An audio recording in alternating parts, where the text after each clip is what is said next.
Okay, so now let's move to free fall. We have discussed the free fall a little bit kanina. And so this time we will start by looking at it from the point of view muna ni Galileo and paano ba si Galileo nag-aral ng free fall. So Galileo did not start out by throwing things from the Tower of Pisa. He actually started out studying free fall from the point of view of inclined planes. So sa inclined planes po siya nagsimula. So the way that Galileo tried to express that one was that he actually used an inclined plane that is similar to this one. So parang ganito po ang itsura ng inclined plane na ginamit niya. So what you will notice please is that at each segment ng ano na to ay meron kayong makikitang metal parts. Okay? Meron kayong makikitang metal parts. So those metal Sir Jeffrey, neglecting friction. Saan po to na question mo, Sir Jeffrey? Sige, write it down first and then I'll come back to you after you've finished with your question. So, you have the metal parts here and what actually Galileo did was, please remember that during the time ni Galileo, wala pa naman silang stopwatch, wala pa silang timer, hindi rin doon uso yung ginagamit natin ngayon na ticker tape timer. Okay? Wala pang ticker tape na timer nun. So in that case, how would he measure time? So mahirap mag-measure ng time noong panahon ni Galileo. So actually when he was studying a little bit ng pinag-aralan din niya yung swinging ng pendulum by comparing it to the beating of his heart. So kumbaga naghahanap talaga siya ng method to measure time. So sa case ng free fall, ang inano ni Galileo was that he wanted to study how objects move downward, but because of the lack of a timer, he could not really use the same sophisticated tools that we had. So what he did was, he made an inclined plane, and he placed what were essentially, ang term na ginagamit nila for this one are clappers. So essentially, these are devices, these are metal devices that made a sound when the ball hit them. So kapag yung bola na to tumatama dito sa metal part na to, gumagawa siya ng sound. So what Galileo was doing was he was listening to the sound, and what he was doing was he was listening for the sound to be regular ang kanilang kumbaga yung interval between one sound to the next dapat parehas. Okay? So it's like something that has a rhythm. So parang rhythmic clapping ang nangyayari. Na yung interval from one clap to the next clap should be equal. Okay, so he just kept doing that, and what happened was each time na hindi tama yung interval, this one was adjusted, ina-adjust to. So actually, the clappers can be moved up and down.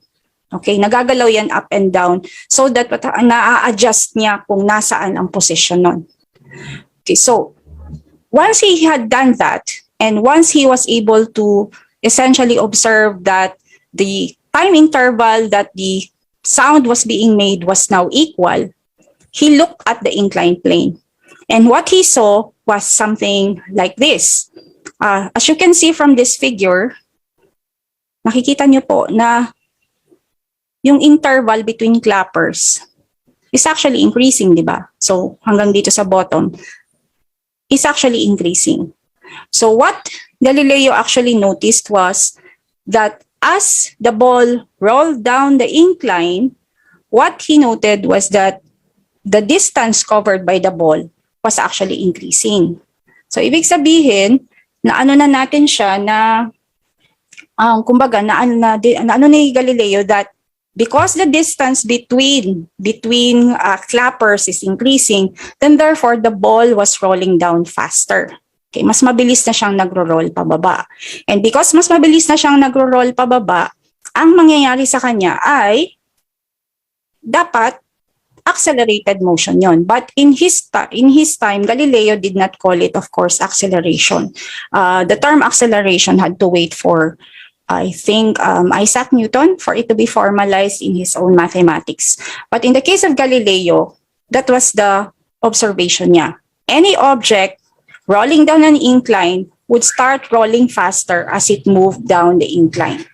Okay, so this is why if you look at this diagram here, you will see that it's written here that notice that the distance increases much faster than the time increases. So, ibig sabihin, yung ating observation kanina sa vertical ay eto na. Okay? So, si Galileo actually performed a small thought experiment on his own.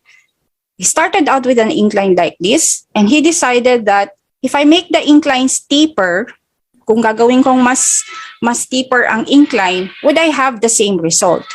And actually, he had the same result. But there is a limit, there is an upper limit that you can make the incline. Hindi, di ba? Kasi kapag gagawa ka ng incline plane, aabot yung time na hindi na yung bola, wala na yung bola dito sa incline plane kasi ang mangyayari sa kanya, mahuhulog na lang siya. You cannot keep it in place.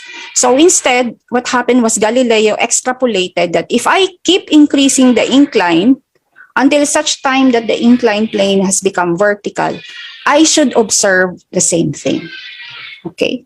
So therefore, from that particular extrapolation, Galileo made the conclusion that objects that are dropped to the ground will increase its rate, meaning tataas yung kanilang velocity as it moves. So it will move faster as it moves towards the ground. So this is the reason why nagkaroon tayo ng notion ng experiment at the Tower of Pisa.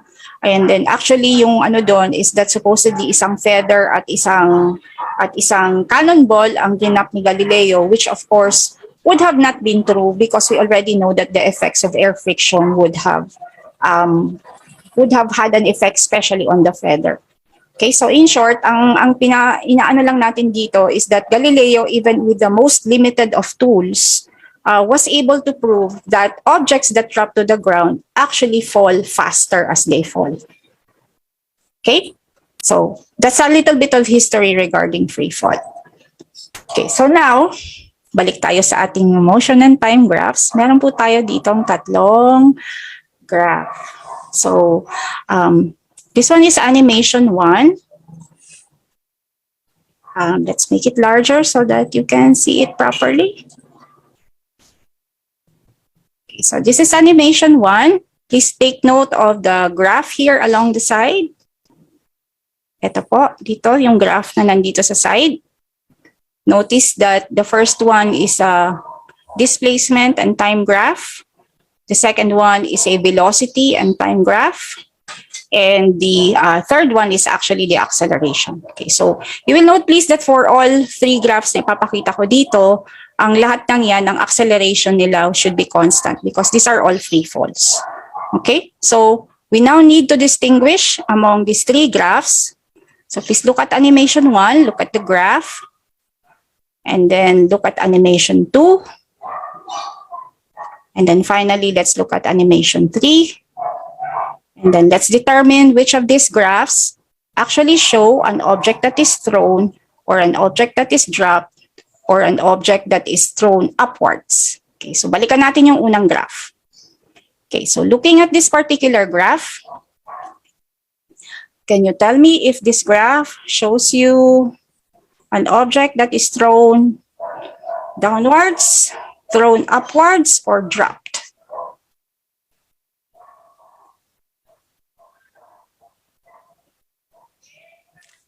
Again, may I ask you to please pay attention to, yes, Sir Justin, pasulat na lang po ng answer or question mo dito po sa chat natin.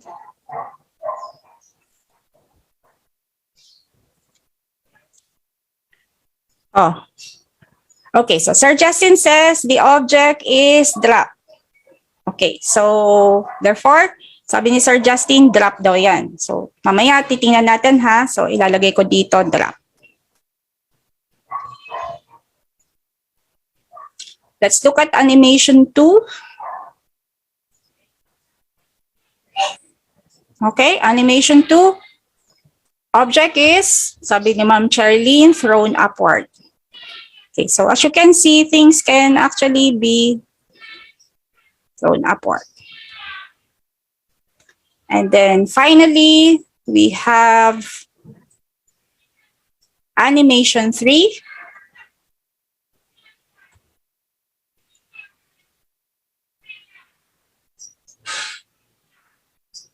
Animation 3? Opo. Ma'am Charlene, lahat po yan free fall. Pero magkakaiba lang po yung mode ng free fall nila. So, pili po tayo ng dun sa tatlong choices natin. Drop, thrown upward, thrown downwards. Okay. So, we have nothing left except thrown downward. Okay. So, now we will look at bakit natin alam na thrown downward yan at yung iba ay hindi. So, of course, we will look at the graphs that we have here. Notice that it's still the same. Ang nangyayari ay ang ating point starts out here and what happens is nagiging negative ang displacement natin along the y. However, if you look at the velocity graph, you will notice please that hindi masyadong malaki, no? So let's make that larger. Okay, so this one should be enough. Notice please that in terms ng velocity, this one did not start out from 0. This one did not start out from 0, but it is negative. So kung makikita nyo po, ang nakalagay dito ay negative 40. So ibig sabihin, kung nag-start out yung ating object at negative 40 meters per second, then therefore it must have been thrown downward. Okay? And then if we move to the other figures, let's go here to the thrown upward. And again, if we look at the graph, pa-obvious si graph, parabolic agad ang itsura niya. But as you can see here in this case, the displacement, yung displacement ng ating object, notice that it's along the positive, ang displacement ng object from 0 to a positive 50 before 0. So therefore, we know that the object is supposed to be thrown upwards. Aside from that, the other clue is yung ating velocity y, kung saan this is the 0 mark. But notice that in this case, our velocity y is actually positive. And because it is positive, what happens is our object is actually thrown upwards. Okay, and the last one is yung ating drop na object. Okay, if you look at our dropped object, again, please note that here, although ang ating y is supposed to start from a high position, pero ang nangyayari ay decreasing naman siya. So therefore, we know that it's moving downwards. But if you look at the velocity y, nakikita nyo nagsimula yan sa 0. So therefore, it is thrown downwards. So just to show you where the animations where that came from, yan po ay nandito. This is animation 1. So if we play it, you have the object moving downward, generating that particular graph. And then you have animation 2, where you have the object thrown upwards, generating that particular graph also. And you have animation 3, where you have the object that is thrown downwards in such a manner. Okay? So again, you can, of course, use this one for your students in case na meron po kayong internet connection. And I hope that you will be able to use this as well. Okay, now we therefore now come to the point where we now start discussing about free fall na. So here, in our diagram, as you can see here, ang kailangan natin dito is combining the vertical and the horizontal components. So if we therefore have something that is thrown upwards, like similar to the figure that we had there, what you will note is what will happen is first the ball will start moving in a straight path before it starts moving like this because it's now going to be affected by gravity. Okay? However, ang notion natin is so, ang velocity ng ating ball is no longer linear. It's already planar. So, 2D motion, it's planar motion. And because it is planar motion, then it means that it will have two components. So, the two components that we will have for this one is we will have the x component, which is called the horizontal component, and we have the y component, which is the vertical component. So usually, kapag gusto nating ma-resolve yung vertical at horizontal components, we actually use we use the component method for that. The introductory parts of physics actually discuss this one, but we are going to look at it from this point of view ng right triangles. So here you can see that ito yung ang tawag natin ito ay yung ating velocity vector. That's the term that is used in physics classes. But the velocity vector will have an x component and it will have a y component.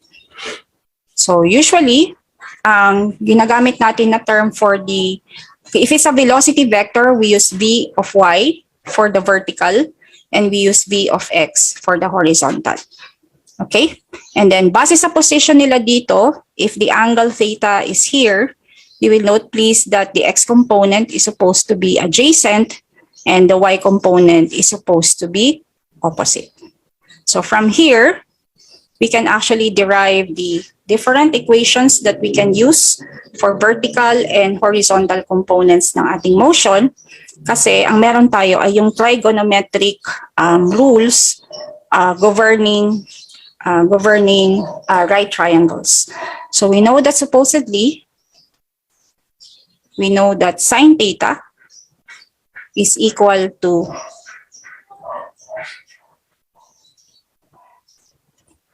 opposite over hypotenuse. Cosine theta, sorry, baliktad. Sorry po. Wait. Baliktad nga.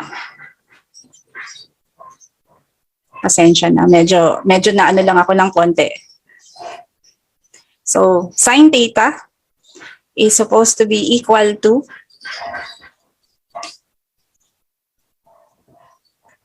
tama, di ba? Opposite over hypotenuse. I'm sorry. And then cosine theta is supposed to be equal to adjacent. Oo, pasensya na. Medyo nag-ano lang ng konti na tawag niya. And then from the parts of the triangle, we know that ang velocity is supposed to be the hypotenuse. So we can already put the corresponding parts to this one so that we get sine theta is equal to the opposite. So in that case, that will be v sub y. And our hypotenuse will be the velocity. And then cosine theta is the adjacent. So we will have v sub x over the hypotenuse, which is v.